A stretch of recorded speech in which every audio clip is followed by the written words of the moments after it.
So this guide is for younger students, and in this video I'm going to show you one way in which you could lay out an initial designs page.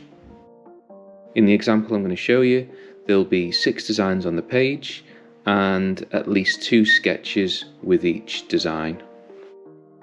So you want to start by using the crating technique to lay out your sketch. So I'm just doing a simple rectangular sort of cuboid shape, and then I'm going to start adding the features inside the box. Next to the drawing, I'm going to add an extra little sketch, and I'm also going to put a linking box behind the 2 sketches just to show that they are together.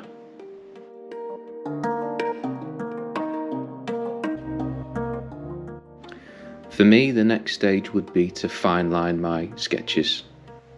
And don't feel like you have to stick rigidly to all of your lines. If you can see that there's a mistake, or you need to change the angle of one of your lines, maybe you need to straighten it up, then just do it.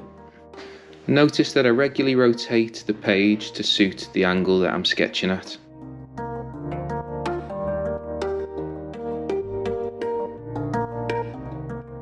Now in this example, you can see that I've already laid out my annotation, but that would be my next step. I often do this just to make sure I've placed it. Layout is really important, and I want to give my drawings plenty of space. I don't want to overcrowd it with annotation, and it gives me a chance to check spelling before I go ahead and finalize it with fineliner. The next step is to add colour, and I'm going to use colour and pencils for this. And I'm not going to go over really heavily. I'm going to try and add colour in a way that looks good, that communicates the designs well, but doesn't take too long. To make your designs look more professional, you want to keep your colour scheme fairly simple, so you don't really want to use any more than 3 colours for each design.